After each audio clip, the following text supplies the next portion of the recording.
What the crap's going on? Anyway, hey everybody, welcome to It's Still Real to Us. Howard Channing along with QB1. I don't know what he's trying to be, but anyway, QB1, founder of River City Media, Joseph the Rabid Beaver, and our special guest tonight, and we're very honored to have him on tonight, is Mr. TKO Josh Turner. TKO, thanks for joining us, man. How's it going, brother? I think we will be asking you that question. How you feeling? How's everything going? Pretty good. Let me get this shared real fast since Randall messed the time up, and I got half a brain here trying to keep up with it. Hey, between us, we got a brain and 3/4. That's because you're lollipop kids. We never claimed Randall was so. Ever since I got kicked at a wrestling for a cause show, I've been a little dumber than usual. A little. Yeah, the nug nugs has never recovered. I mean, you had to have nug nubs to recover from them getting hit. There's a point to that. Josh, you took the words right out of my mouth. I don't know. I still don't know till today how you're that good of a shot. I have never kicked something that wasn't there and was able to tell that it wasn't there.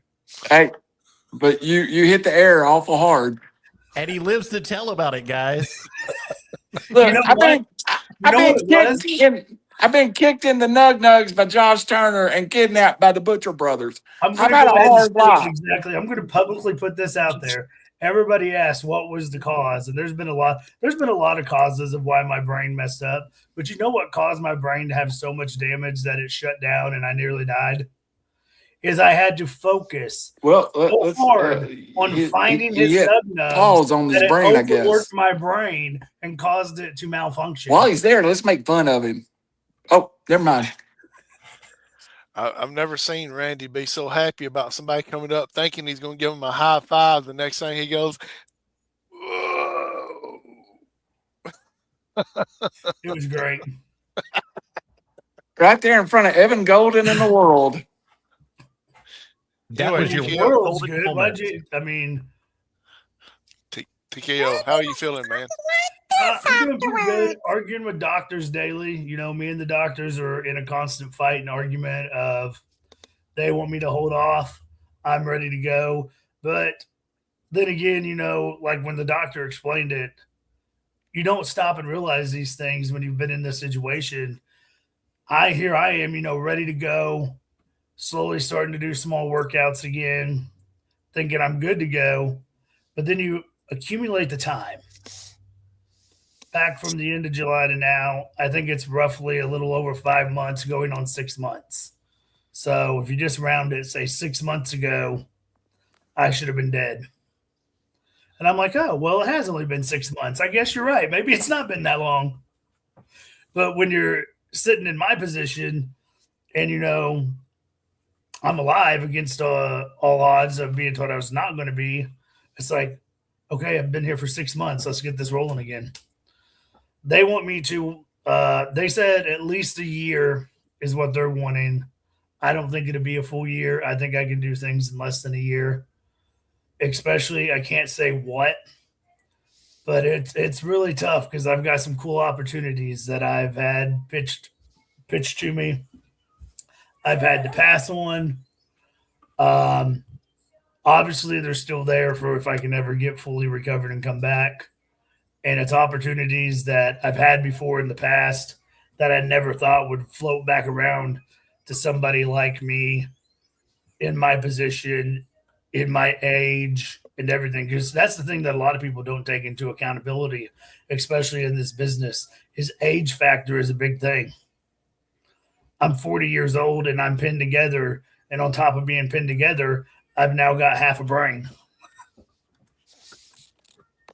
Well, at least you got the good half of your brain that works. Unlike some people above me. I don't know. I'm weird. I've always hated the left side. They took the right side of my brain because that's a cool little thing you learn if people don't know. The right side of your brain controls the left side of your body. The left side of your brain controls the right side of your body. How did you determine that you didn't like that side? I just don't like the left. I prefer the right. It's like odd numbers. I don't like odd numbers. Odd numbers are the devil. Go ahead, Randy. Hey, I just want to welcome in streaming live too. The Marion Messenger just picked us up, and all 14,000 members. Welcome to our podcast here on River City Media with Notice the he one said and only. 14,000 and not 14,001 since I don't like odd numbers. Man, I ain't gonna. I don't mess with TKO anymore. You know, I'm neutral, but just So- we're up and streaming on. They were. Let's get one fun comment out there so everybody knows, because I do get a bunch of people asking publicly if I've got my original vest back. I have not got my original vest back from whoever stole it. The thief is still out there, and I find that quite strange. Extremely strange. That's just the easiest way to put it. It's still out there, whoever the thief is. I hope they sleep well in my. It's almost too strange that it happened the way that it happened with who it happened with when it happened. And Josh, we know that thing is very personal to you. It has a lot of memories for you, things that you can't get back. And we would like one more time to extend to everybody out there watching, if you know where it's at, because it's strange, if you would return it to Josh Turner, there will be no consequences, no actions taken. But that's I think, you know, me and a lightning storm had this conversation, and the lightning storm brought it to my attention. That's the funniest part about it. Like, no consequences at all. Just do the right thing. Be a good human being. So whoever has it, message me, message that lightning storm. They know my address. You can mail it. You can drop it off at my front door. If you want me to open the door and you want to throw hands, we can throw hands. some people just don't have integrity, though, you know, and that's the problem is they want to act like they're head and shoulders above everybody else. But when push comes to shove, it's really strange that they don't have integrity. Wouldn't you say? You know, I'm not that smart. I finally figured out what you know, lightning storm. Yeah, that's the guy I talked to. That's the guy that informed me about this. But let's talk about lightning and, you know, go into lightning, because I was watching on your last thing. I was watching you guys had a guest. Yes, the only Casey Kazana was here, and we had some words. You could say that, in and out words. And I understand that the National Wrestling Alliance put him in a very unfair sanction match against the Page sisters with him and his brother. And I was kind of hitting him pretty hard on that TKO. Well, I mean, personally, I hope they hit him pretty hard. And I think everything you guys said was 100% justified, because if you go back and you look at Casey's history, KC is probably the most scummiest Kazana of all the Kazanas. Tell us how you really feel there, TKO. TKO, you know that your name was brought up with that interview. I did not. That part I did not see. It might have been off the air. It might have been before or after, but he made comments about your career with the Walking Dead. Something he'll never have is the key word to something he'll never have: a career. Ooh. He brought up the fact that you're bragging about being on the Walking Dead, and something, it's not verbatim, but basically he said TKO was just a standby in the background. He wasn't really part of the Walking Dead. I wasn't main, but I was, you know, here's the main guys. Here's my level. I'll admit it. But you know what? Here's my level. Here's being a nepotism baby. Ooh, goodness gracious. And I don't hit kids. And you don't hit women and children either. Exactly. And if everybody's like, he hits children, go back and watch what he did to Kaylee. Very true. Very true. He did that live on television. So it was recorded live. Not once, but twice. You know, it You happened. can even pull it on Roku now.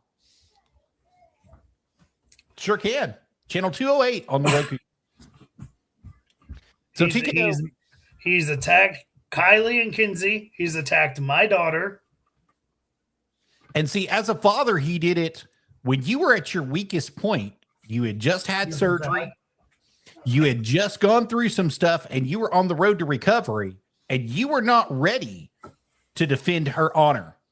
But I know that you're getting ready to defend her honor now. And you can say whatever you want about that situation right now. About how Casey Kazana is a terrible human being.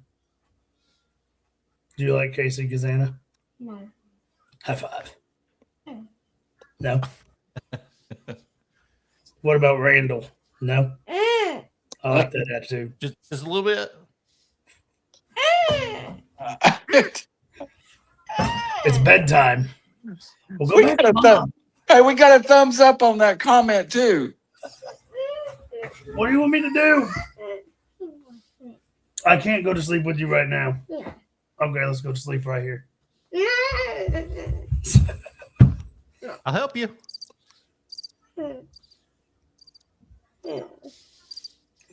This is the one and the only Bebop making a surprise appearance. So Bebop hello. recently too has learned. Josh, we lost you for a second. You went out. You He's said learned how to yeet. yeet. Oh wait, if you're gonna stomp, you gotta go to Mom. Everybody's gonna get to see me be a mean dad. Go to Mom. Go to Mom. Go to Mom. You know, ironically, that's the same way my kid talks to me. Go to bed, Dad. Go to bed, Dad. Yeah. You're That's old, usually Dad. what I'm being get told. Yes. This is Yeah. awkward. I get to turn it around. So All the kids doing okay? oh yeah. Indy actually starts school. She's excited about that. Nice. Kids are getting old. I'm getting older. The thing too that I want to, talking about local wrestling. Let's talk about local wrestling, independent wrestling in general, not even local, independent wrestling. Let's get everybody's opinion started here because I want to ruffle feathers and hurt people's feelings. I don't care. You watch this stuff, and who taught these kids? Oh no. Who taught these kids?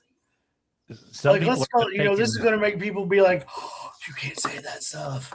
Well, No. Netflix has already gave so much away, it really don't matter. No, TKO, there's a lot of people who are just $50 in the back of a grocery store just learning from somebody who doesn't really know what they're doing altogether themselves and just throwing people out there. And it's really a travesty to see. And that's not everybody. That's not everybody in the business, but it's a lot of people that are in the business currently. And there's a lot of people who have bad habits because of that. And they get people hurt.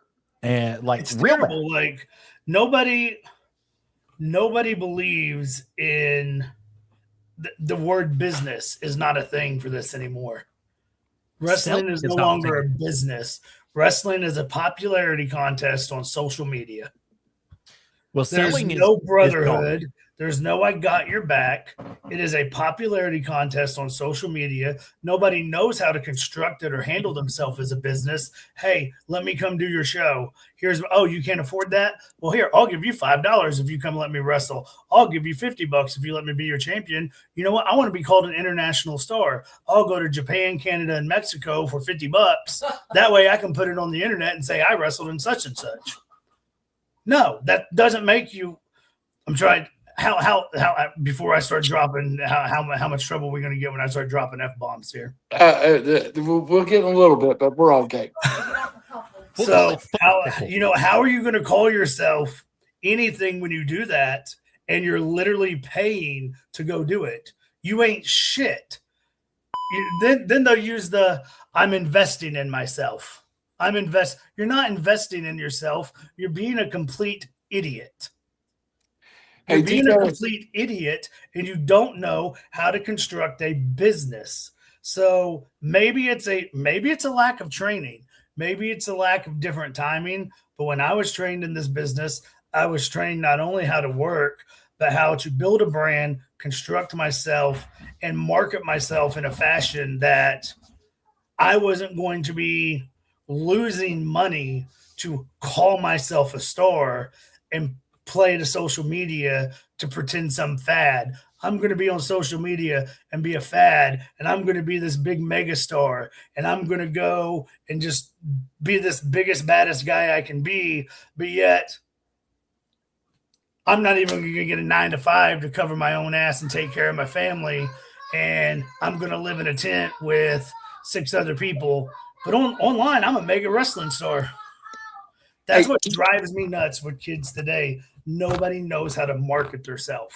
If you're going to take a booking, if you're going to market yourself, and you're going to be in the wrestling business, be in the wrestling business. This is why I could never be a promoter. This is why I could never do bookings for people, because I would hurt their feelings. I've hurt so many kids' feelings, and I'm sure a couple of them is going to watch this and be like, I wonder if he was talking about me. By God, yes, I was talking about you.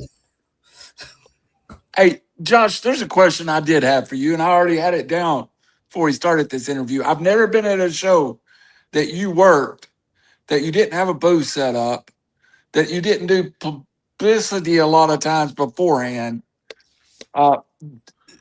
It seemed like when you were at a show, you take it as an opportunity to market yourself. Is that what you're trying to do? Yeah, build a brand. So when you're going to do these things, for example, I've worked a few shows, and from the credentials that I do have based from wrestling and film, I would get asked, hey, if we pay you this much, does that cover all this? And would you care to come in a day? Sorry, my internet's going wonky. We got that snowstorm coming in, and I live in the mountains of redneck Crackville. So It's right next to where Jeremy lives. Jeremy lives right down the road from you.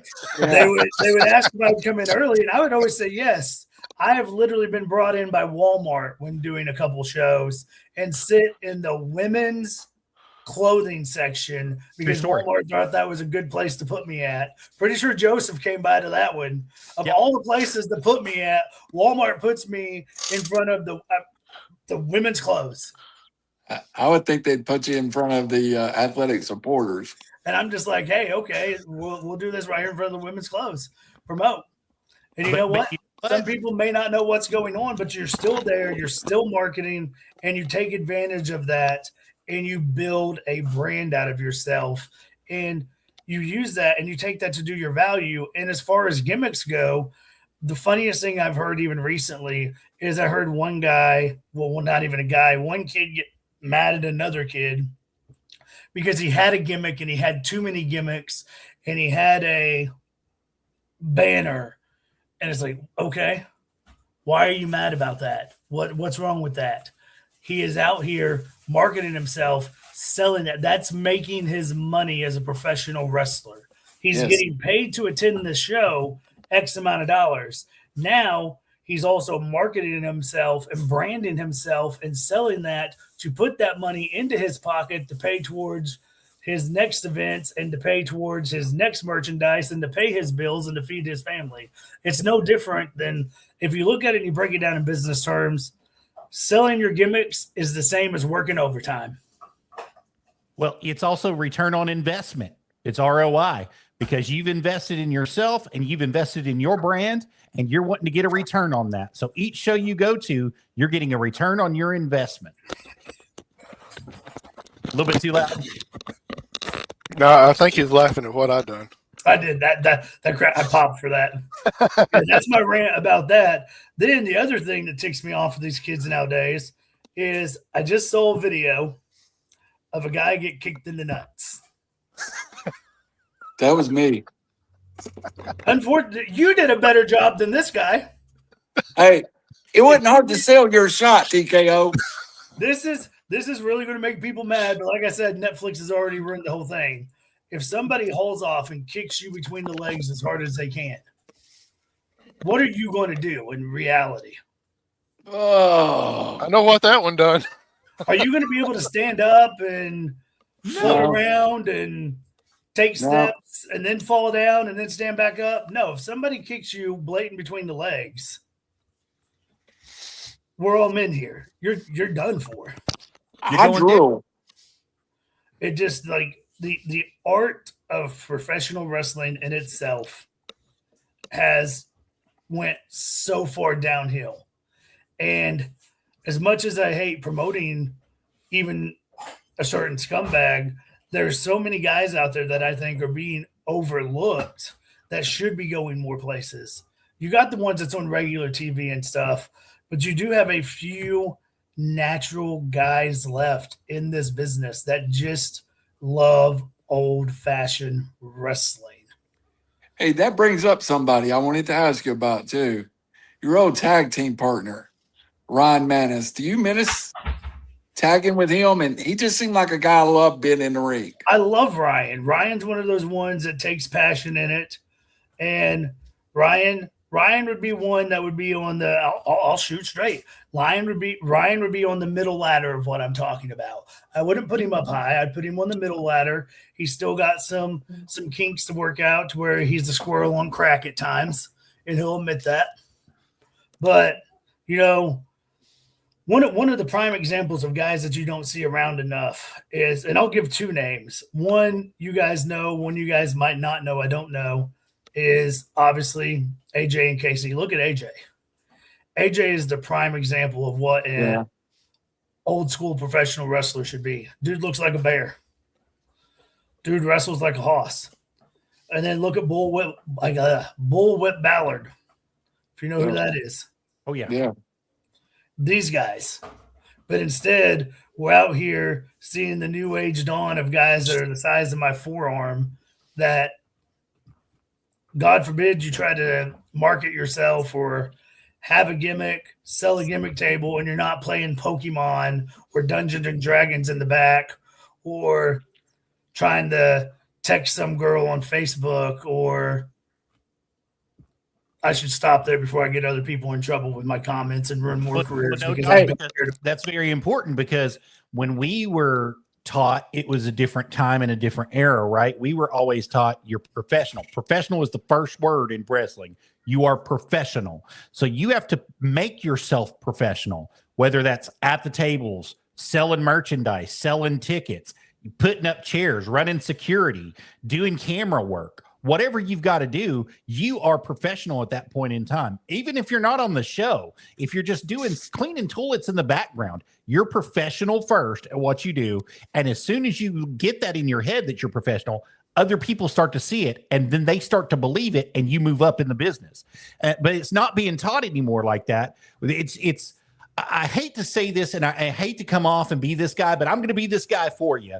It's really gotten to a point to where we have a bunch of little crybabies in the business that all they want to do is get out and work in the ring and go home, get paid and go home. They don't want to do anything else. They don't want to have to market themselves. They don't want to have to put themselves on Facebook. They don't want to have to put themselves on Instagram. And if you ask them, it's like pulling teeth to get a promo. It's like pulling teeth for them to go out there and say, hey, tonight at 8:00, we're going to be at the Memphis Civic Center. You know, and I'm calling people out like this because it absolutely happens this way. It makes me so mad because you get an opportunity to work a show, especially let's call it, a higher end show.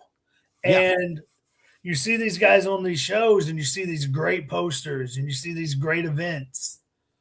And that's all you see. You don't see promos anymore. You don't see people putting the work for it anymore. And it's like, why not? What is the problem with sitting down, standing up 2 to 3 minutes of your life to invest and bring people in, to put something in on it? Then the other problem that people have is they expect it to be handed to them. They expect people to already know, and they expect to already be a megastar in their own mind.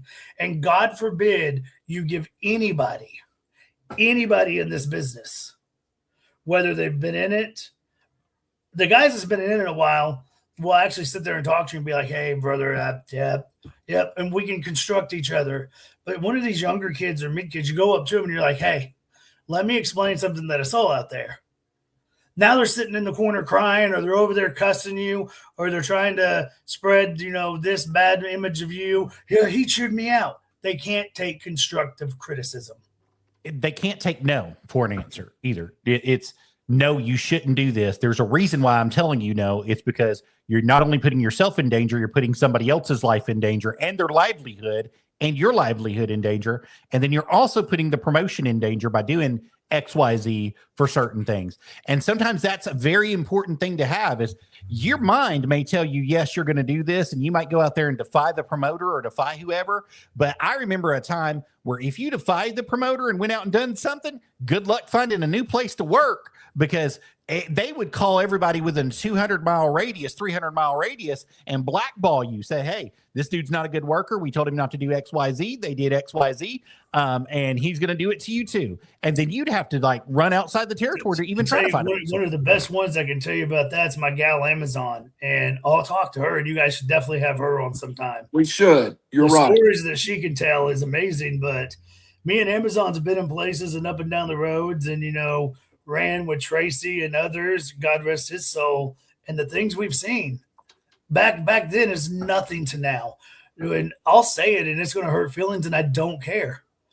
And Amazon will tell you, if we get her on here with you guys, 80 to 90% of these kids wouldn't have lasted in mine and her time. It wouldn't have been a thing, because suck it up, Buttercup. So don't literally.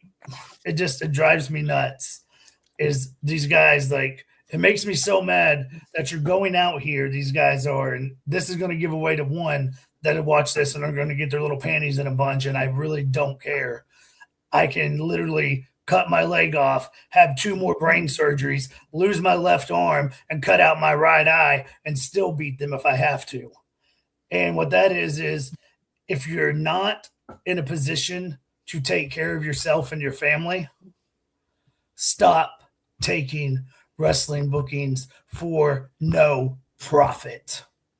If you're not making money, don't accept it, because you got a family that you got to take care of first. What are you going to do when you get hurt and you're already in a shit situation with your family in a shit situation? Now you've hurt yourself and you can't provide for them because you thought it would be cool to travel and take a $25 booking to look cool. What did looking cool get you? Guess what? Got you nothing. Trying to tell me to shut up, but I'm not going to. What did looking cool get you? Looking cool got you what? Got you popularity for maybe 15 minutes. That passes, and guess what? You're already a forgotten phase now. A TKO, and 2, it goes deeper. We're not the biggest format, but we had 1 million people last year. You're running a show. We offer you free promotion. Just come on and sit down with us. If you're a promoter, you're crazy not to do that. And I have promoters all the time tell us no. And I don't get it. We're not here. We don't charge you anything. We're not. For every 100 no's, you're going to get that one yes, and that one yes is all that matters. Yeah, absolutely. Because I know people's going to be like, well, what made him come off and be out here like this? Because this probably isn't the first version they expected to see of me here on this. I'll clarify it. I won't drop names like I haven't yet. I've had to stop myself. But I've got flooded with messages already before. And even since then, and even before I had my surgery, of why am I all posting about my brain surgery? Why am I marketing my brain surgery? Well, first off, I don't work a normal job right now because I legally am not able to. I am not able to work. I am out of work due to medical reasons, because some days I can't even get my ass out of bed because my legs don't work. So if I can market myself and produce it in that manner that, let's say, Facebook's going to monetize it, you know what? I'll cash in on it. Absolutely. I got a scar on my head that I can cash in on. It's going to be there forever. So if I want to use it as that, I'm going to use it as that. Secondly, maybe somebody's going to scroll across that post that's going through the same thing, or has a family member going through the same thing. Or maybe it's a little bit different, but their life's on the line and they're terrified, and they're going to see that little bit of keep pushing, keep going, keep having that faith is enough to keep you through. So instead of judging my life and worrying about how I do it, stick your head up your own ass and look out your own eyes for once, instead of trying to look through mine. And then the greatest thing about that, half these people doing it that want to talk about my kids, I gave them their careers. And since I told them to hit the door, You don't see him on shows anymore. You don't see him on TV anymore. So guess what? I wasn't the problem. You're the problem. Keep your mouth shut or pick up the phone and let's give it a call and we can A, work it out like adults, or B, you throw a left, I'll throw a right. Let's see who stands afterwards. Like I'm so over people. And that's the thing. If people wanted to know, that's why I don't care. I'm throwing out the free advice to everybody because you're going to have so many haters in this lifetime. And you're going to have so many people pile against you. And what's funny is when you face something, whether it be goodwill, I could have not faced brain surgery and had a different route where I went on and I was the next Hollywood star and I would have 6 times as many haters as I do right now. I have haters still after having life-threatening surgery and fighting for my life. And literally people got mad. I didn't set it up. The news just showed up. My wife talked to them. They came in. They asked me, hey, look, we know this is going on. We know who you are.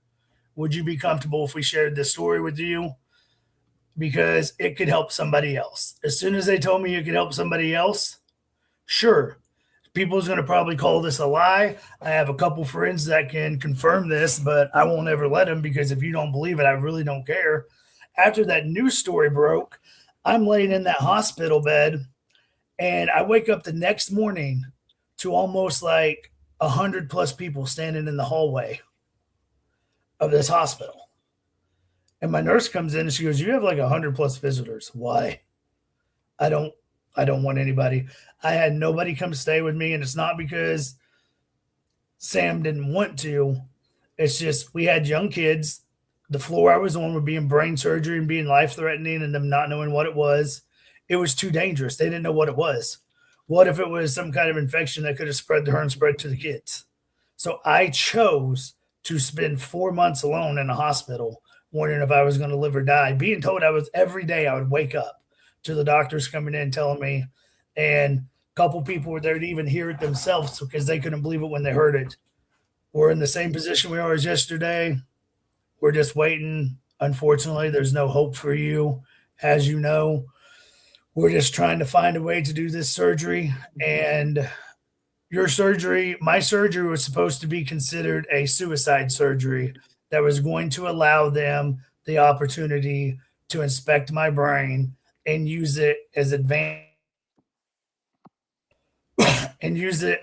studies to help others. I wasn't supposed to live through it. So all of a sudden now all these people were in this hospital and I offended every one of them because what are they there for? Not a one of them is there for support or to ask questions. They showed up with pictures of me from The Walking Dead and wrestling, wanting autographs. Now I told them, turn them all away.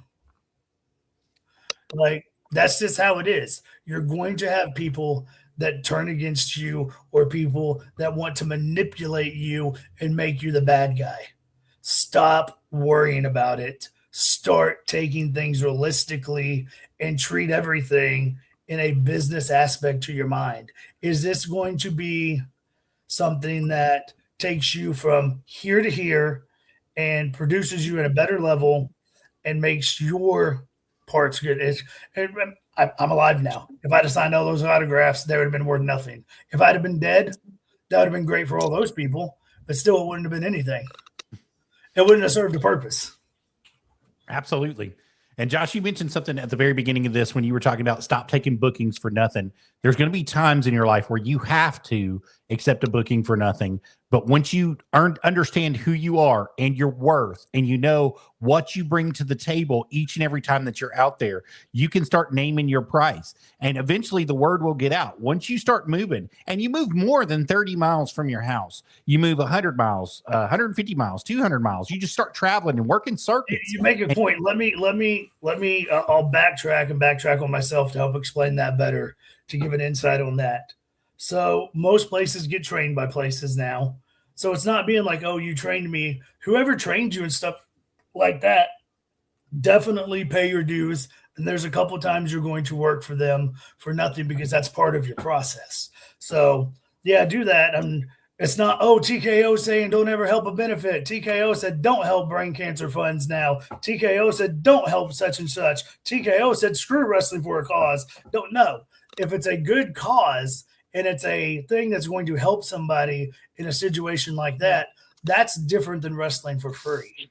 You're going there and you're giving your time and donating your time to better that and to build a net income for whatever that cause may be and awareness that may be, which is also building your net income and bringing the awareness to you.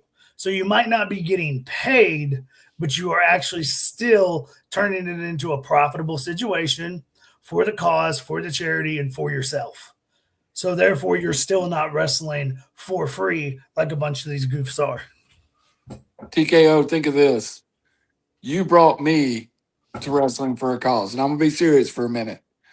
You brought us to Wrestling for a Cause. We went there because we wanted to see you. We're still there with them at every show in the market. So your appearance there that night took 3 people that now are loyal to their promotion. And you think about that night, you drove down from up above Knoxville to down in Georgia. We are all there. We come to see you and a couple other people. But what you did was get 3 loyalists to Wrestling for a Cause because we saw it, we heard you, and we saw them, and it was real, man. It was good dudes, and you wanted to help them. And we're still there working at it for you because you took us there. The tag team champions of Wrestling for a Cause now is the Country Gentleman from the NWA. Yeah.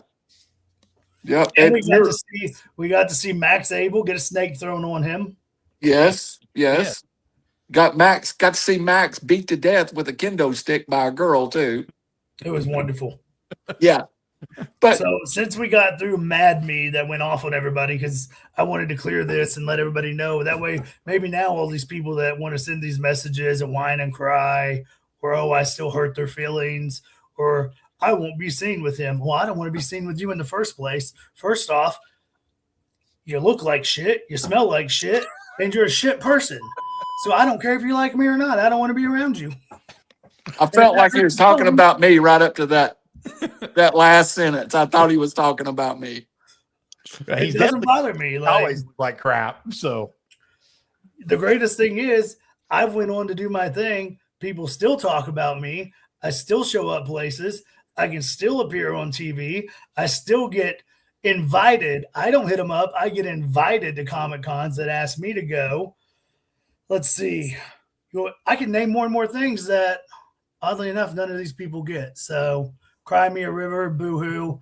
Go ahead. Keep talking about me because it saves me the trouble from having to post on Facebook. Well, once told me you don't ever have to worry when people are talking about you because you're in the news. Something's always going on. Something's always being said about you. It's when they stop talking about you is when you need to worry because it doesn't matter whether it's good publicity or bad publicity. No publicity is bad publicity. And that's all there is to it. But we'll go on to, I do want to share something else with you guys real fast that I was 50-50 on if I was going to share tonight or not. But the other thing I've got a lot of people asking, and this is perfectly acceptable for people to be confused on, you wouldn't believe how many people, including my own family members, thought this was a wrestling storyline. Like, oh, you got a brain injury, you're having brain surgery. It's a wrestling storyline. You're really going all out for this, huh? Mm-hmm. And then they saw the news thing come out, and they were still kind of like, is this real? Because we know you. We know that you wouldn't care to be that guy to be like, yeah, I'll push it this far and take it to the news. And because that's just the way I was taught in the wrestling industry. Like, under no circumstances am I going to let you not believe that this is not real. So people still thought that this was a fake wrestling storyline. And I wish to God it was. Unfortunately, it was not. I spent literally almost 4 months in the hospital. I had people come visit me and stay with me. Every now and then, they didn't stay all night, but I had support is basically what it meant when I needed it. But every day I would wake up, like I said earlier, to being told there wasn't supposed to be a hope for me. I wasn't going to make it. They did the biopsies. They took the tumor out. It did show cancer in it. They took the infection out around it, so I have the scar tissue from that. I have the pieces missing from the biopsies. I have a hole in my brain from where the tumor is not healed, and it's not going to heal, so there might be that hole there. And the thing that I want to share to people about all that is you're laying there, and especially having children and all, and you're being told you're going to die. Every day you're going to die. You're going to die. You're going to die. You're going to die. You're going to die. You're going to die. You're going to die. I started to believe I was going to die. I was like, all right, well, let's get it over with and let me die already. There's a funny thing. I was so fed up with being going to die and so medicated that I had to sign off on 2 people to make the choices for me when it came time on how to handle my death and everything. And it was my wife. No. You messed it up. It was not your wife. She was one of them. The number 1 person. The number 1 person was somebody we can't say on here. They know who they are. You married the wrong person, I guess. I put them before my wife. So he actually would have to be the one to make the first decision, and then she would have to, then they would tell her, hey, look, this is what he's saying. So that was my 2 people. And it's just, but I hit a point before I went in, and I just mentally just changed. I said a prayer, and I was like, God, you're going to do what you're going to do, and I'm comfortable with it. But I think the hardest thing that I've ever had to deal with, and to anybody going through it, you feel like you can't breathe and you feel like it's overwhelming, but understand there's still hope. Amen. Sitting there with Kaylee, she's 18 years old. Ty, he's 15, 16 years old. That was still hard, but they're older. So talking to them, explaining to them, watching them crying with them, trying to, another example, talking to my mom and explaining to your mom, hey, look, I might be checking out, that was hard, but then my wife, obviously Sam, telling her and us trying to communicate and figure out those emotions and what's going to happen next through that. But then talking to the younger children, Olivia was 9 years old, Bebop's 4 and 5, Indy's 2 and 3, and she don't even understand. And she got to come in there and she's just laying in bed, just hugging me. I love you, Dad. I love you, Dad. Come home. Then having to tell her you can't come home, and having Bebop wanted me to come home. Of course, Bebop comes in and tells me basically to get over it. Things are going to go by the book. And if they don't go by the book, he's going to kick my ass. I love Bebop. But having those conversations with your kids and stuff is just something I never thought I would experience in my life. And so going into that surgery, it was 100% the most terrifying thing I ever did. And to my kids, my wife, I don't even think she knows I did it for her. My mom, some close friends, the TKO fan base and stuff. This is the first time I'm admitting this. I know my wife knows I did these for the kids. I don't think she knows I did them for a few of the others. I know she knows I did for some of my friends and all.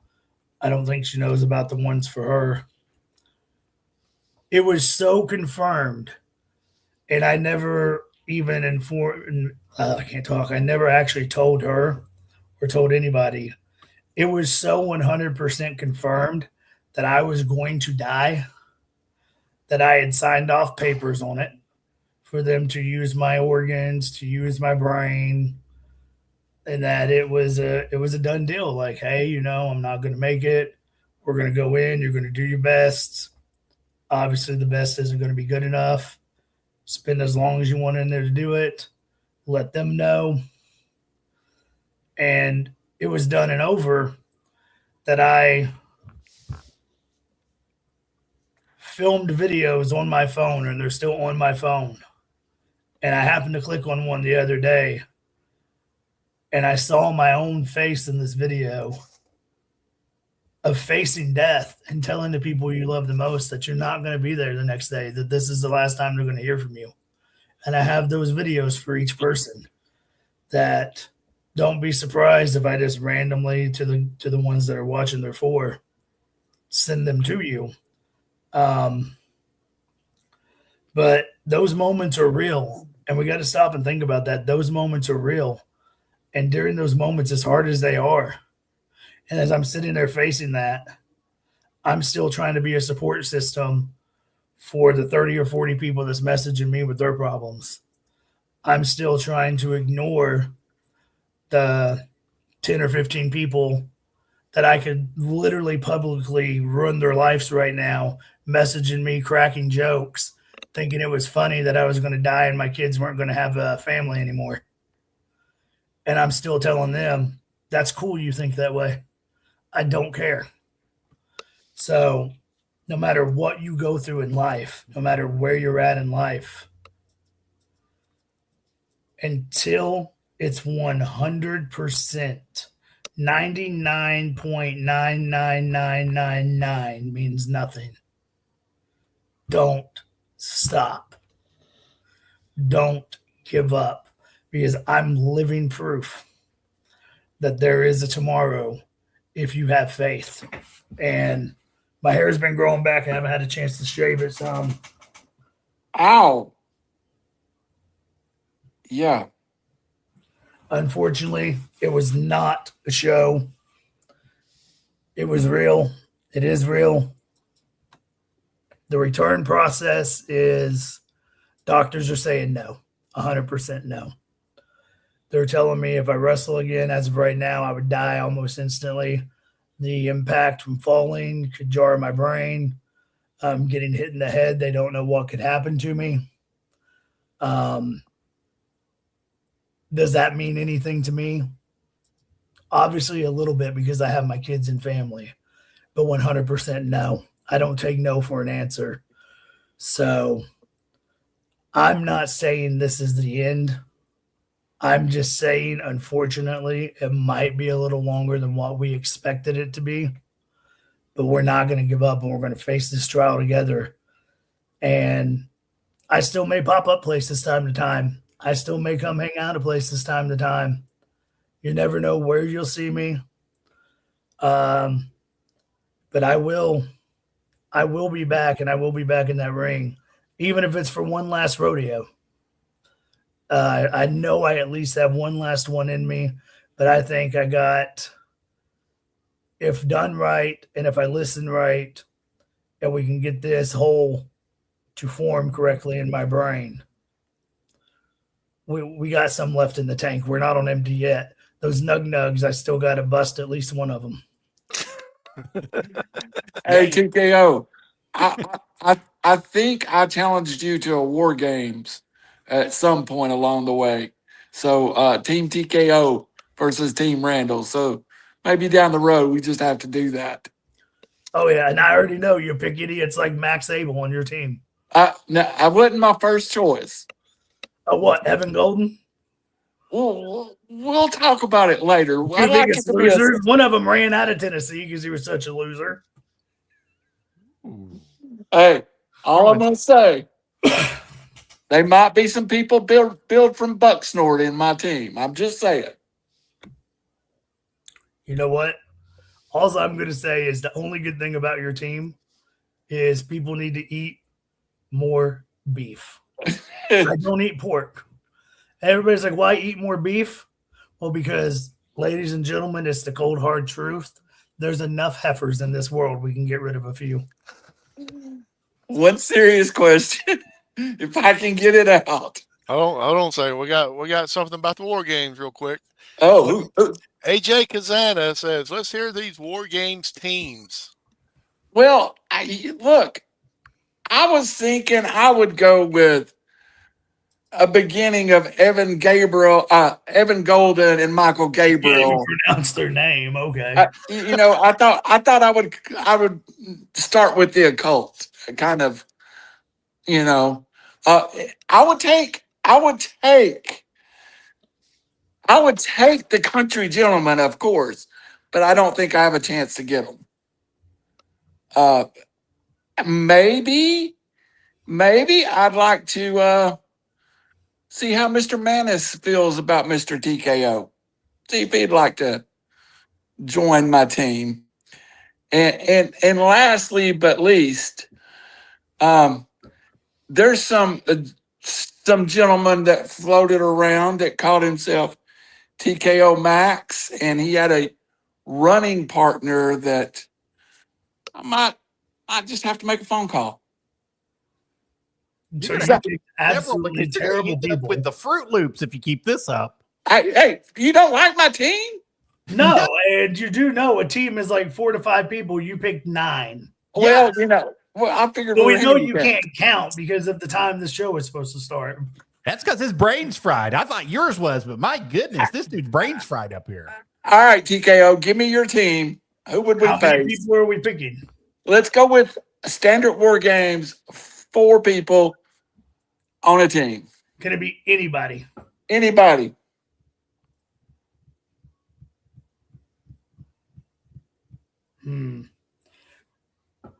Wrestling for a Cause heavyweight champion Ziggy Dice.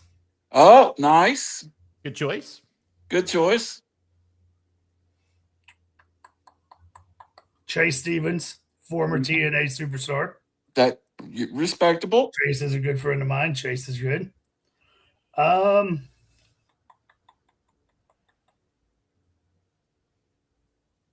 guy who knows how to get the job done in any battle he's been in. Carson Drake. NWA. Interesting. Former guest. That AJ Cassana had an 8-year-old beat him up one day. I saw it. I watched him take AJ Kazana to the limits at a Comic-Con. Yes, he did. And they involved a girl giving Carson some slaps, but we'll leave it there. And Connor Martin. The Iron Raider. The Iron Raider of professional wrestling. That's a wild card there, TKO. That would be a standard 4-man team that I would put up against anybody you brought to the table. I guess I would have to go Golden and Gabriel and the Country Gentleman then. That's terrible, team. Just to have AJ. I mean, I got one good guy in AJ at least. Nobody denies it. But AJ's going to do a 4-on-1? No, but. You can just pick AJ and then 3 others. Guys, we got a rating in. AJ Kazana says, absolutely awful team. AJ agrees with me that the team you put him on is absolutely awful. Tito's fighting for you. That's how bad this team is. Oh, my Lord. I don't think he wants to tag with Evan. I think that's where the problem is. I do want to just, pull back another curtain thing and say something that how many people in here would believe a statement to know that Max Abel, hi guys, I'm Max Abel. Max. Just beat up with a kick no stick by a girl. That Max, the Max Abel. Mickey Mouse Max. Mickey Mouse Max, according to the Red Power Ranger, true story, put a whooping on AJ Kazana. I don't believe it. 100% happened. I'd like to see AJ's rebuttal to that one. You know what? I'm not allowed. Mr. Kazana doesn't allow me to talk to AJ since we had the conspiracy thought at Matratham. So I'll just have to Be quiet. Max not only put a whooping on him, Max schooled him. Okay, guys, we got a rebuttal somewhat from Mr. AJ Kazana. Here we go. Both teams are awful. Minus the country gents. Yeah. We got a combination of ultimate males that would do any job for the right money. 4 or 5. 4 or 5. TKO, we could have some fun. Well, that's AJ saying that he would be afraid to fight my first 2 picks. Well, I know he ain't talking about any physical competition. AJ knows what I'm talking about. That's why he's not saying that it didn't happen. Ooh. Listen. How do you let Max Abel beat you up, AJ? That's In really anything. the question. It doesn't matter if it's anything, really. Max, I know you're watching. Go ahead and give your input on this. Help us out a little bit. Hey, over in Russellville, Arkansas, too. Max is afraid to speak because he doesn't want to speak up about the whooping he put on AJ. But he's going to brag about it privately for 10 years, but he don't want to take it publicly. I took it publicly for you, Max. I got you. AJ Kazan, a blind squirrel finds a nut, even though he can never bust one. Casey came in and said that it's true. He was there. Oh, wow. He was there. Yes, this is true. I was there. And you know what's bad? I'll give Casey his dues. Casey went on to turn around and re-humble Max.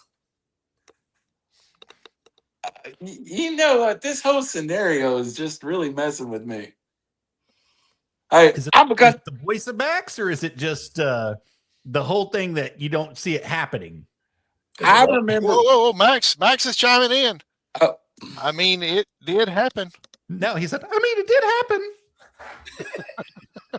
happen. Max, I love you, man. I think the world of you. But I saw a 135-pound girl with a kendo stick just chop you up like wood. And he cried about it, real tears for 30 minutes. He lost the Wrestling with the Cause hardcore championship when she hit him. And he was down for real. He's also still traumatized over a snake being on him. Man, we broke news tonight. We broke all kinds of news. I was going to hit AJ up for a conspiracy show too. I think y'all run it. 100% should. So I'll tell people where they can see this. If you want to see Max dominate AJ to the point that AJ becomes a little crying, I censored myself that time. Yes, you did. You can hop on TikTok or Twitch. You know, definitely check my TikTok out anyways. Everything of mine, Savoir TKO. But Casey Kazana will do live streams. We got a rebuttal. We got an answer to you, Randy. Hold on a second. Here it goes. AJ Kazana, let's go. Conspiracy shows. There it is. That's what I've been waiting for his whole life. Yes. Also, I'll call you. Is if you want to see what the Earth looks like. Hey, AJ, I'm down with you, man. Even though your dad told me I wasn't allowed to talk to you no more. AJ will finally admit that the Earth is round. We're going to start with the Kennedy assassination. Sense into him. I mean, that's all it was. Max made him believe it. He said, "Is the Earth round yet, AJ? Hurry up, AJ! Tell me about it." Oh. Now, the thing that people don't understand, if you want to get into some really weird stuff on conspiracies, and I've had people not believe this and then call people that they know that I know, is I want you to stop and think, how many people are born a day? AJ has AJ, only a man with half a brain would think the Earth is a sphere. Now, as we're thinking, ignore AJ here, and AJ can chime in a second on this true statement I'm going to give. With how many people are born every single moment of the day, stop and think about how many people across the entire world die every hour. How many deaths are happening per an hour? Yeah. Now, if we took all those people that are dying, they would be so backed up that there would not be enough time to cremate all of them. There just wouldn't be. You would have bodies still piled up because you don't have enough time to get them through. We don't have enough room on this planet to bury all of them. How many times do you see in any construction or format new cemeteries opening? Rarely. Name the last 3 times you've seen a new cemetery open. Never. I've seen one my entire life. Now, how many cows are in the world? Millions. But there's billions of people. So there is not enough cow to feed the human race. So as people are dying, what do you think's happening with that meat? Is it just being let gone to waste? Well, people claim if you eat human meat, it will cause schizophrenia. That's if you eat human meat raw. The same as if you eat a cow's meat raw, it will make you sick. But if you cook it, you're cooking it out. So the FDA, if you get into fine print, will allow so much included into their beef, as well as manufactured meat being made as well. So we're not eating beef. We're eating a manufactured beef with a mixture of lost, unidentified humans or just people that they don't have room to bury. I'd like to get AJ's opinion of that. Not everyone eats beef. They mix it in with chicken. They mix it in with, then there's manufactured chicken. You can go right into Morristown and you can see where they have the real chickens, and they'll go through the process of deboning, deplucking, and all them. But then if you go towards White Pine and you go to the secondary plant, there is no live chickens there. That's where they are making the manufactured chicken meat. Mm. Hindus don't. Pretty sure Buddhists don't. That's over half the world's population. AJ just doesn't want to have to admit that he's eating meat. He's eating people. I mean, it's a proven fact.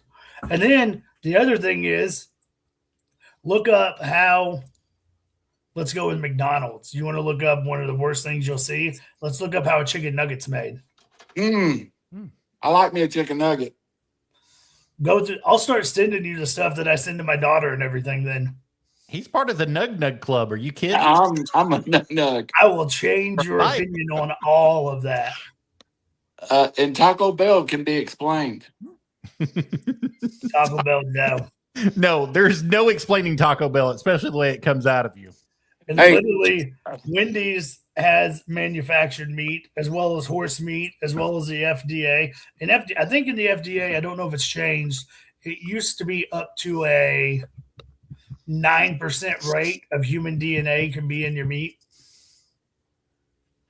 So like example with that macaroni, say they're mass producing it at a factory and somebody at a blood sport pours out in it.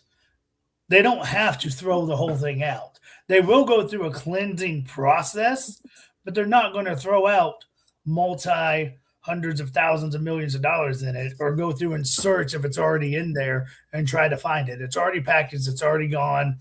It does not go over the percentage rate that the FDA approves. I've worked in manufacturers with the FDA.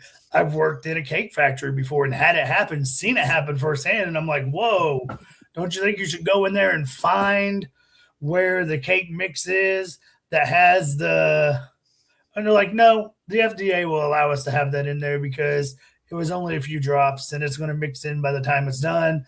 Whoever gets it won't notice it. And I'm just like, what they will do now, places like that, they will go through a protocol. Like when that happened, this company went through the protocol, sent that person to be tested to make sure they didn't have like hepatitis or anything. It came back. They didn't. Boom. Shipped it out. You're going to tell me there's not cheese and Cheez-Its next. That's what you're going to do. You're There eating isn't. worse. Like, this is just. There's not. Those are as good as the hat on your head. Same color too. It's almost like Yes. there's wrestling in the Indies. Yes. Hey Yes. guys, got a couple comments that was made earlier about the war games. I'd like to read real quick. Okay. Bobby Slam, you only need 2 to wipe out a small country, and that's the country gentleman. I'm with Bobby Slam on that one. And AJ's response to that is, you already dropped your first pick. That sorry sack of uselessness or a cult leader. Think I know who he's talking about. But then AJ also said, Bobby Slam preach. Bobby about Slam comment. obviously needs to get some chapstick because his lips are going to be chapped because he won't get them off of that hairy backside of AJ's. Hey, appearing in Dunlap, Tennessee, Bobby Slam's hometown, in March, country gentleman. I'll just say one thing that I could come up with a Myra of a collection of guys that would scare the Kazanas, especially Are we talking KC. a large Myra or a skinny Myra? Oh, it would terrify KC. He would back out. Oh, what do you have to say about Mike Sable here? He said, and the vegetarians and vegans don't eat beef. Did That's anybody even not realize true. Max was still here and talking? That's not true because I saw a girl at Walmart earlier ask an associate for the grass-fed vegan beef. Grass-fed vegan beef. That's right. Hey, TKO, I do have a question. I know we've kind of strayed. And I got this question. I was talking about you on the show before this. I was telling everybody kind of, tune in tonight and hear your story. What a level was, and you were wrestling the night you fell out, you had your attack. Did you ever feel, because I know from my car wreck when I was playing softball and I was still active, it was like instantly I couldn't be That day myself. was weird. That was a weird day. So, Did you feel like yourself afterward? Or was it? no, like that, the day was weird. So the day started out fine. I was fine being there. Me and another guy ended up running to a store together. And we were just like, sitting there. Me and Max were sitting there talking. Things were all good. Everything was going well. Then just, it was like, okay. As it got closer, I could still feel things going good. But it was just normal things that I was like, okay, well, this is normal. But like things that was happening around right before I went out of the curtain, you could just see, like I saw people moving, but I was standing still. And I'm like, well, this is weird, but it's normal. I can handle this. I'll go out there, and as soon as I get in, I'll grab this kid. And I knew on the way to the ring that I was going to shorten everything. Because I knew on the walk to the ring, it was just like, okay, because I'm sitting there and I'm interacting with people, but their interactions are going in like I like really identified on these people, and it's just weird. And I'm like, okay. So I get in, I'm still going through it. I'm processing everything in my head, going through everything that I know I want to get done in this and get across in this match and get in and out, because it's weird. Like something's telling me, hey, get in, get it done. Get in, get it done. So we get into it. The kid wanted to do a bit more, and it was like, no, not happening. And literally, like right after I told them that, the match hadn't even been going on for maybe no more than a couple minutes.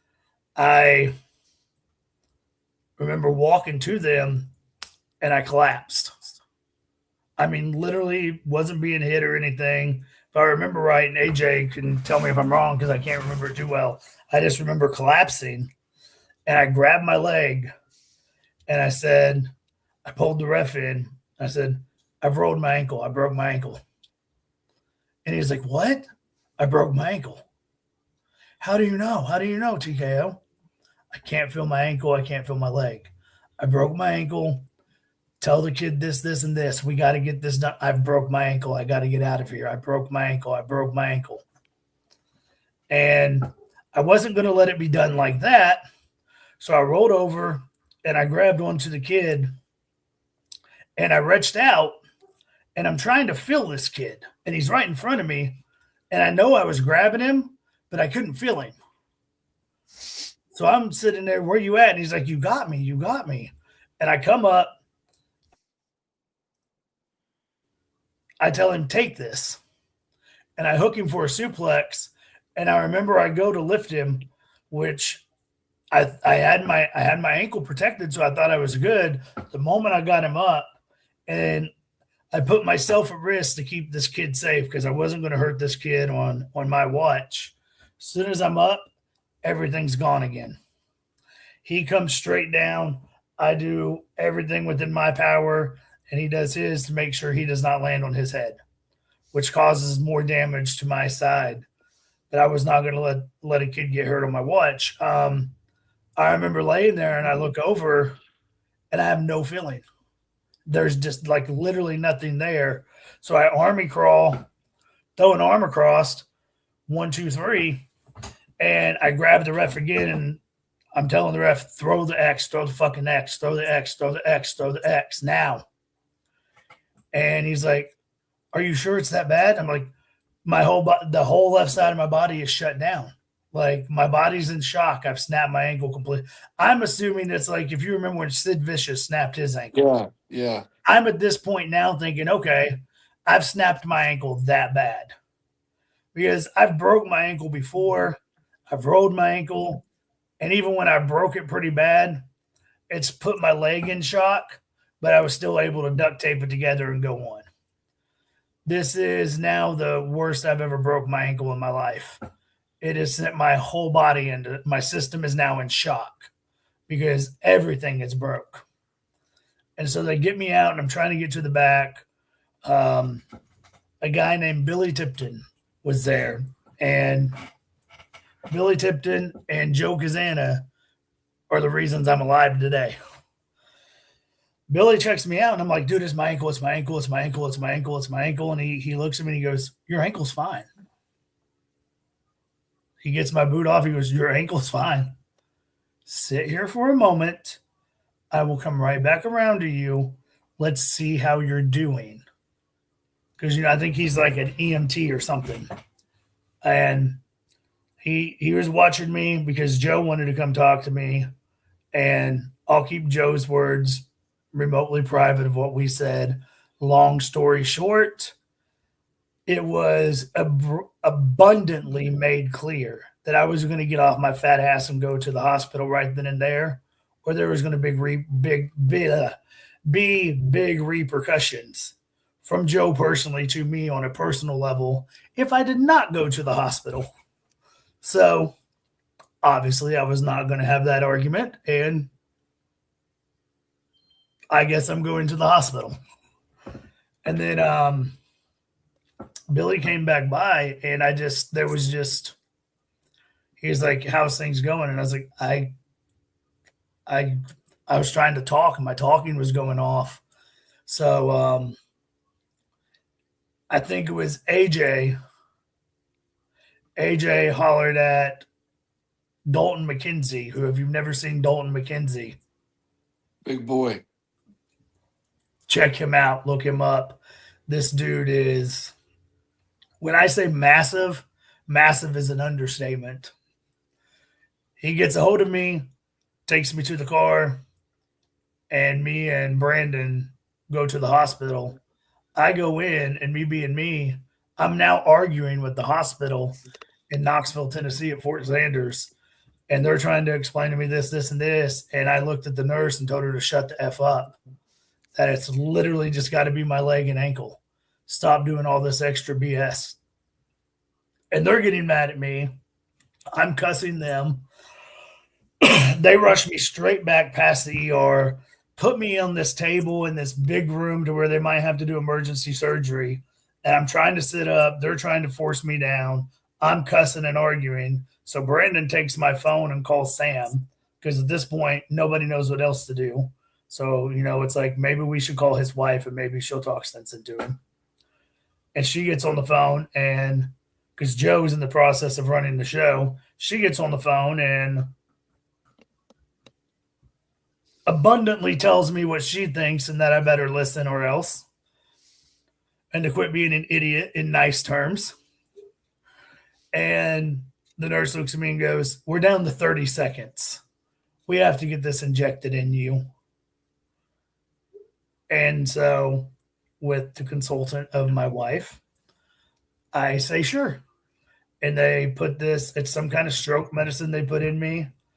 And they sent me straight to ICU because they declared me to have a stroke. So I had a stroke in the middle of the ring. To let people exactly know what happened is they thought it was a few other things. It has 100% been confirmed as a stroke. I had a stroke. And the weirdest thing happened that night as I was laying in the bed of ICU there. They keep putting all this medicine through me. It was about 2:00 in the morning. I lost control of my left leg again.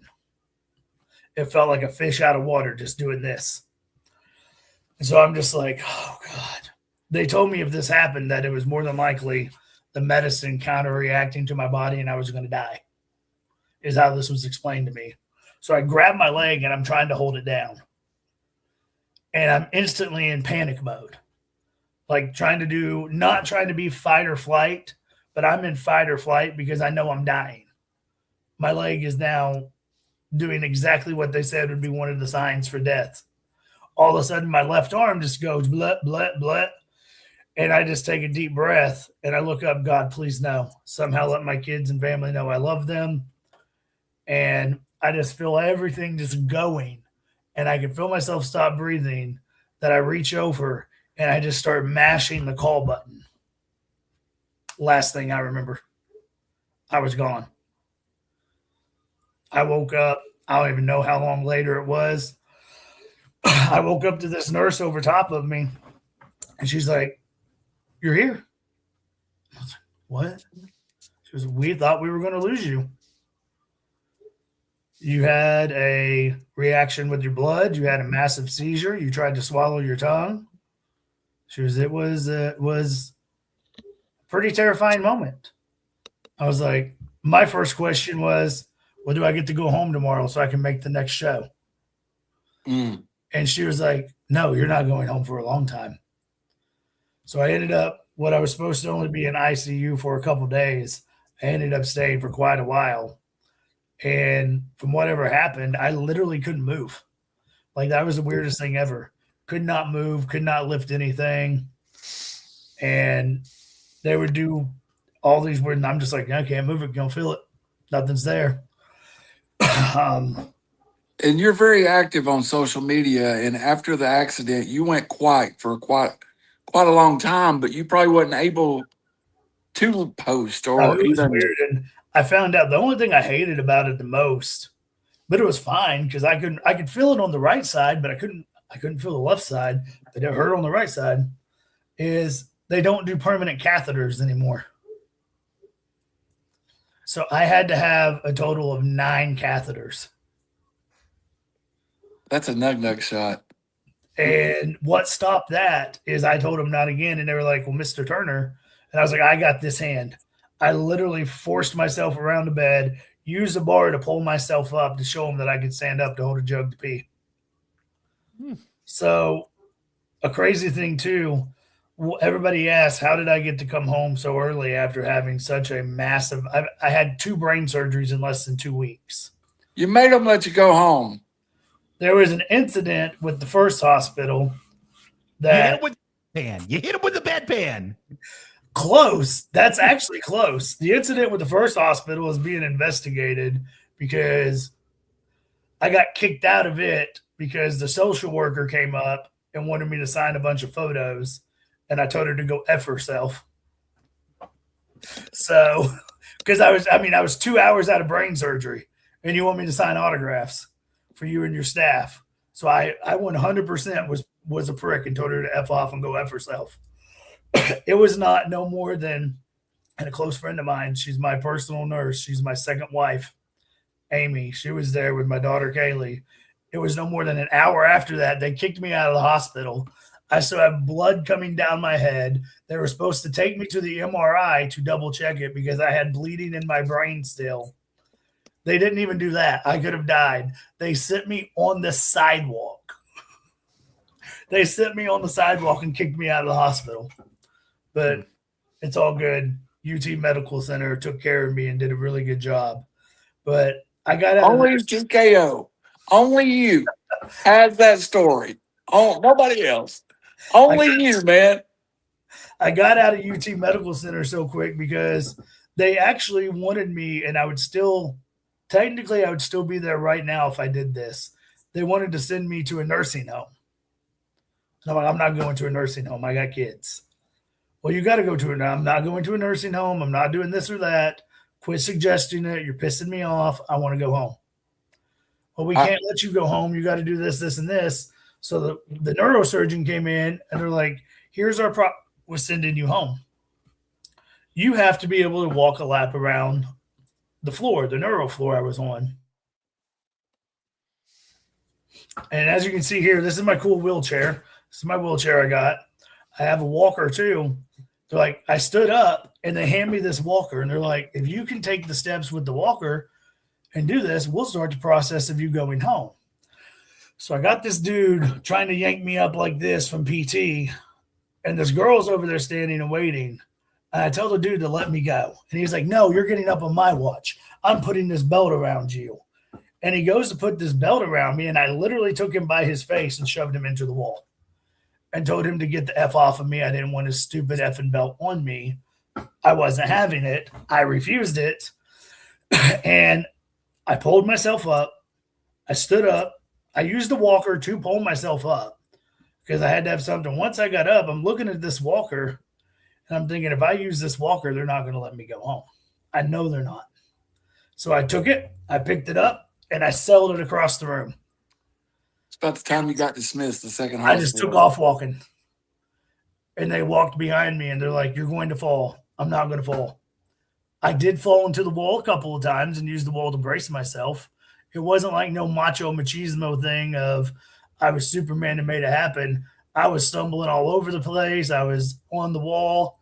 It hurt. When I say it hurt, it hurt. I had tears running down my face. I walked back to the room, sit down. Can I go home? I'm ready to go home. And they said, sure, we'll work on getting you home within a day or two. And that was Friday. I got to go home. I think it was Monday or Tuesday. Hey, and I know it's getting late and we got to get off here, but that hit really close to home to me because they actually had my ex-wife sign the paperwork and sign me up for like social benefits to admit me to a nursing home and kind of take all my rights and all my money. And it's like, It's no, crazy. man, just give me a chance. They never gave me a chance to fight, TKO. That's what people will just have it like always believe. And my aunt told me this. When they tell you you're for sure going to die, you always have a chance. Yes, sir. Look up above and know that God's going to give you a chance still. You're going to have some type of chance. And one last thing I'll share about my surgery, and I won't ever say the doctor's name or anything because they said they could get in trouble for this, but they asked if they could share a story with me. When they were in there performing the surgery, it went overtime. The surgery was not supposed to go as long as it did. So my wife and my kids are out there terrified. My friends are out there. Bebop's Bebop. He's got his issues and his sensory issues, and he's already terrified about his dad, so he was overwhelmed. So everybody's trying to keep him calm. It's just everybody was expecting this worst case scenario, and because it's already went over, so they said it was like playing chess in my brain. and they were down to the very last move. Nothing was working. They couldn't get it to work. And I was dead. I had flatlined on them. They got me back and got me stable. Then they said once they got me back stabilized, they had one move left. And that move was either going to be the make or break. It was going to work or I was going to be gone. And the problem was they only had a short period of time to get it done in. And so the doctor's like, here we are on a time crunch to make this move to see if we can save your life or not. But we're all looking at each other like, when we do this and it don't work, who's going to go out there and tell his wife and daughter and children that he's dead? I don't want to do that. I don't want to do that. I'm not doing it. He goes, so we're all in there having this big argument of, well, we're not doing it. We're not doing it. We're not doing it. You know, some of the nurses knew who you were from wrestling and The Walking Dead. Then, of course, I spent so long in this hospital, me and a lot of these nurses, you know, and that the nurse team was incredible. We became personal friends because we spent every day together. I wasn't just there for a couple of days of their shift. They would work a whole week shift, take their days off, come back, and I would still be there. I was there for months with these people as them coming in and out of this hospital, you know, and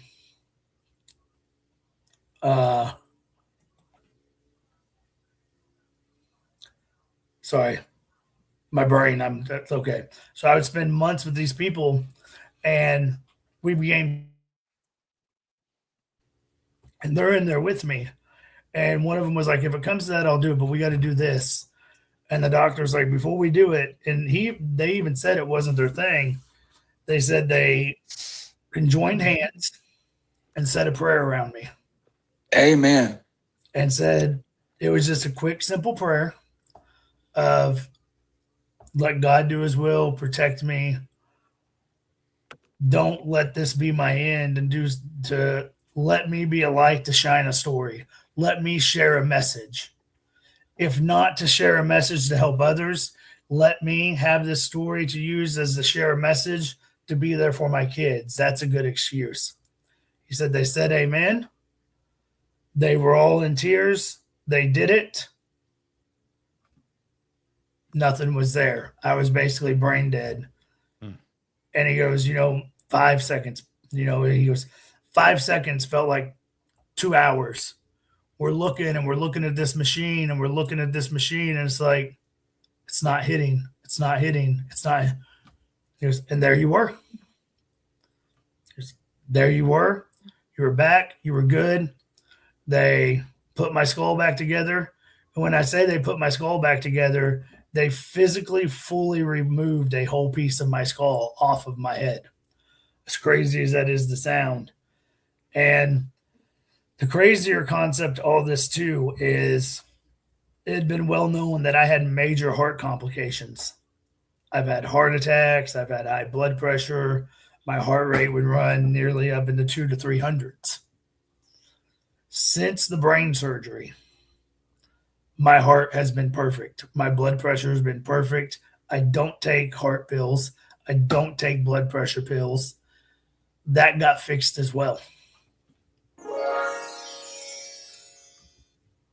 Hey, maybe the everlasting doctor took an interest in you too. I think what it was is he said that Randall's going to go out here and be dumb and mess up times and just going to be Randall. And I need you to stay alive just a little longer to kick him in the nugs just a little harder next time. Hey, War Games, I will see you there when we get it scheduled. Hey, if Bobby Slam's still there, it'd make a great Wrestling for the Cause event. Team TKO versus Team QB1. With the soldiers a second hand. But if I win, my entire team gets to take a free kick to your nugs. We'll think about this. There's no thing. It's already done. I don't know. It's in the contract yet. TKO, we appreciate your time, man. We didn't mean to keep you this long, but Oh no, it's been a great. Hey, promise us you'll get back before so long, man. We've missed you being there's no around. quitting. I hope the people that we offended so can cry about it in a corner. It's a strange thing. Speaking of corners, we got a comment. I mean, I'm not just going to put anyone in a dark corner and forget about people. Oh, if you only knew that comment. Hey, that's team QB1 right there. I'll say this: KC has no balls if he don't elaborate a little more before we log out here. Hey, Howie, take us home. You better hurry, KC. TKO, we appreciate your time, appreciate you coming on.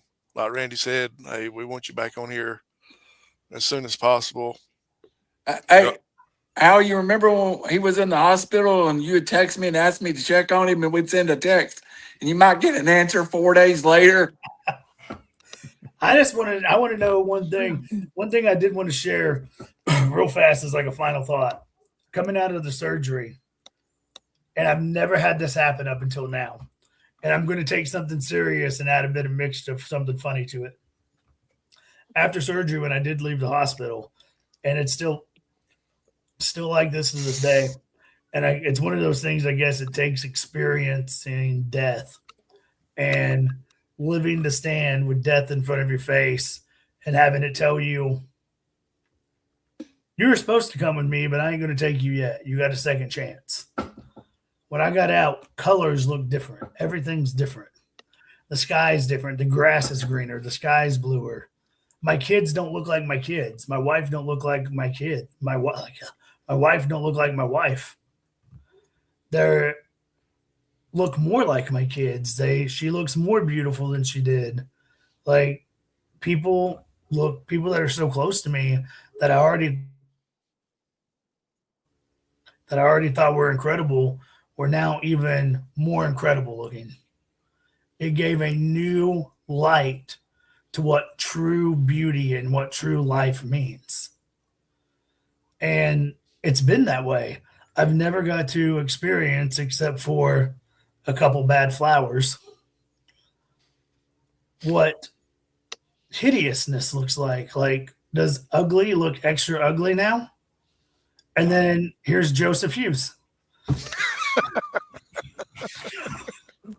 Hey, we got a comment real quick. AJ Kazana says Casey has no balls. Heard that through the radio. Oh. All right, team QB1 is imploding as we speak. Take us home. KC, you got to come on and say something. He's kicking the nugs even harder now. That's what's going to happen. Oh, Lord. You got to hurry. We're stalling and we're out of stalling for you, kids. You got to say it. Or are you going to let this guy show you up and scare you that you're talking about? See, KC will say something like this, and everybody's wondering, like, who's he talking about? But he won't tell you who because he's afraid he's going to get beat up with that big brother there. Wow.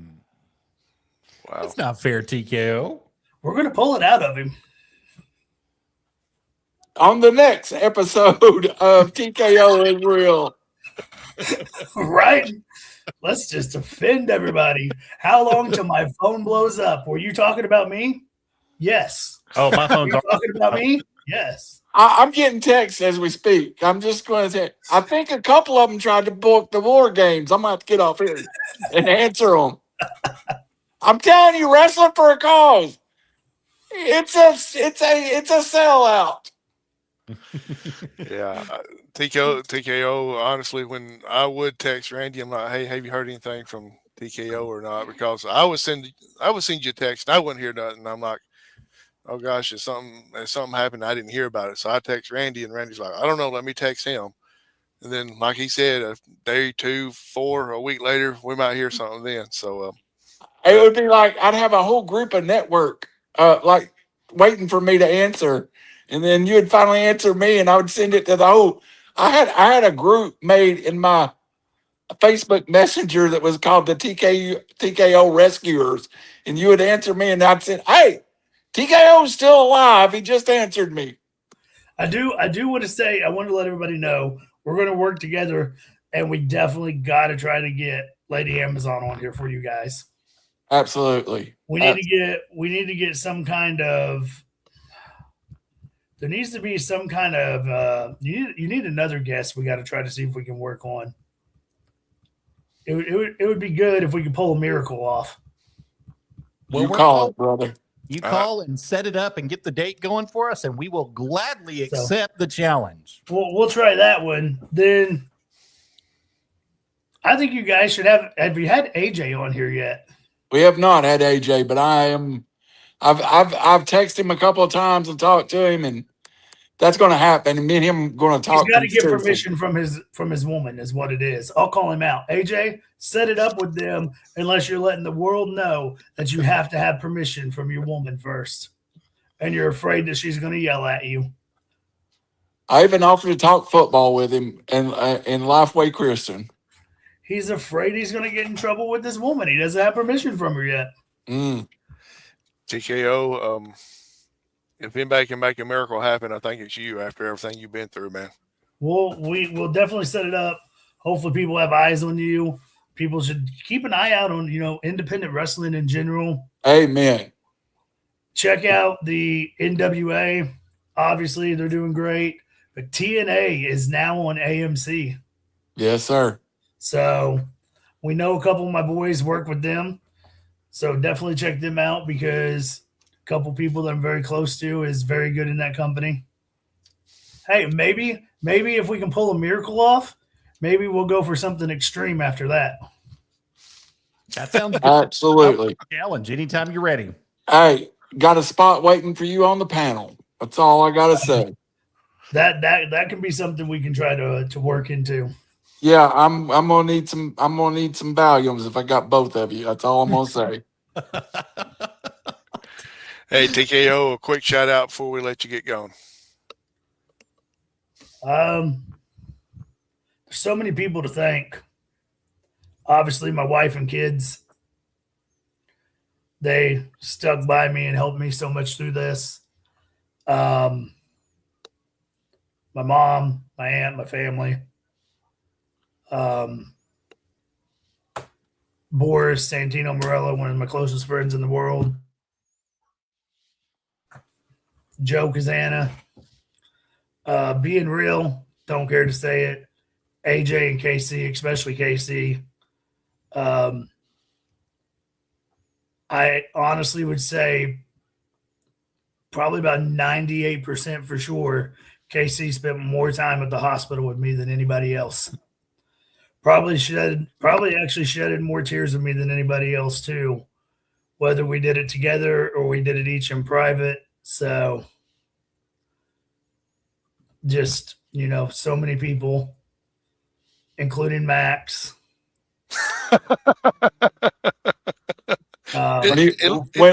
When Max was sober, House voice. You go, I'm so sorry for you. I can't help it no more. when he was sober, he was a great guy. There's just TKO, it seemed like it pained you to say even Max. yeah. I have a Max Abel shirt though. I don't have a shirt of anybody else. I have a Max Abel shirt. Was I giving him away? He forced it on you. It was a hospital gift. He did. He got me to wear it when I was almost dying and I had nothing else clean to wear. Way to be, boy. That's my man right there. But He's my there's so many people to thank. Wes, Catherine, people like that are my true family. My brother Willie. It's just that's why I just even the people that run their mouth and try to bring negativity and do all these things to try to start drama because they're bitter and sour that they can't do anything on their own without me. Truth hurts. I don't care. Like, life is such an amazing gift that stop being bitter and sour. And it's easy. My worst enemy on the face of this planet, I would literally shake hands with and forgive in a moment. And it's not worth having a beef over. No, it isn't. Because life is too short Well said. and life is too valuable, So why let something upset you? Why let something bother you? That's what I've been teaching Kaylee now. If they're not going to listen to you and they're not going to value you, don't give them the time of day. Don't acknowledge them and make them think their opinion has a value. So thank you to everybody and for everybody still going on, because the one thing, like I said I wasn't going to cry. I was very close to just randomly sending a text and canceling, not doing this. I done the one show after my surgery just because I wanted to be there and see, like Casey and everybody. And it was weird. It was hard. People don't mean to, and I'm fine with it. I say it don't bother me, but subconsciously we're all human. Of course, what does everybody want to do? Oh my God, the scar. Oh my God, this and that. And you died, and what would you have done? How do you think your kids would have felt? And I get those questions. Feel free to always ask them. Just understand I'll get weird and emotional about them because I don't have an answer. Like, I have special needs kids. That's the biggest fear on the face of the planet is how would they react? What would they do without me? How is that going to go down? And that was almost reality. So being out there and doing these things, it's okay to, the whole thing that we pushed was it's okay to not be okay. It's okay to be afraid. Things are hard and things can get overwhelming. Things can get scary. Things can get emotional, and self-doubt's real. You just got to find an inner strength and push through it and believe that you can handle it and get by. And just let go of people's thoughts. Like who cares what anybody thinks? Example, I know it's silly, but I'll tell people like this is not a hat I would normally wear. My hair is growing crazy. My head's dipped in, and I know people's gonna be like, I wore this hat because I didn't want people to see the scar. Like I said, I showed it earlier. I won't go out in the public with it. These things they change you more than just on the inside physically. Like it's more than just what it caused with it's more than just the medical issue that it caused.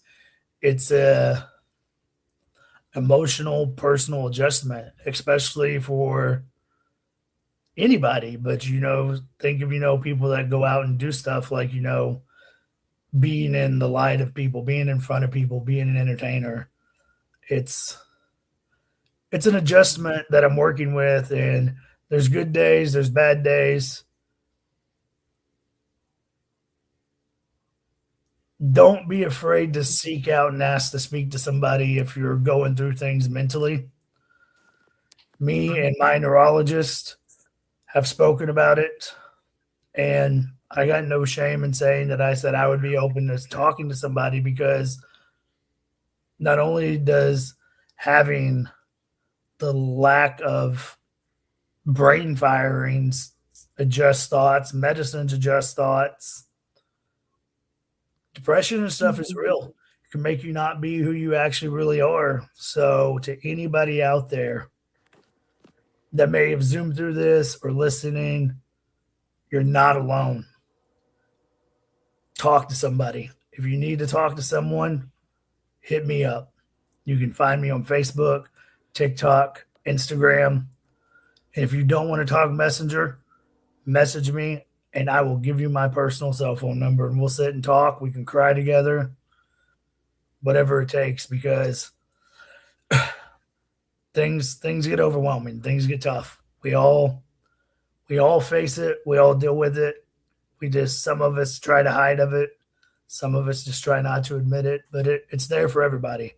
And anybody who says it's not there for them is they're lying, they're hiding from it, and that's part of the fear. And that's what I was doing.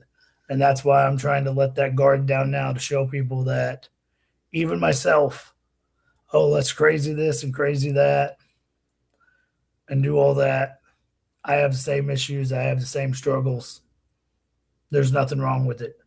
Be strong, stay true, know you're not alone, and keep faith and keep fighting, because you can get through it. And no matter who you are valuable, you are loved, and you still have a story to tell. We're going to close on that. Can't say it any better than that. For QB1, the Rabbit Beaver, TKO, thanks for joining us. Been great listening to all this, and looking forward to having you back. So everybody, stay warm this weekend if you can, because we got a little bit of a cool weather coming through over the weekend. So stay warm if you can, and like TKO said, if you need to talk to somebody, reach out to him, reach out to one of us three. We'll be willing to talk to any of you. So good night, everybody, and God bless.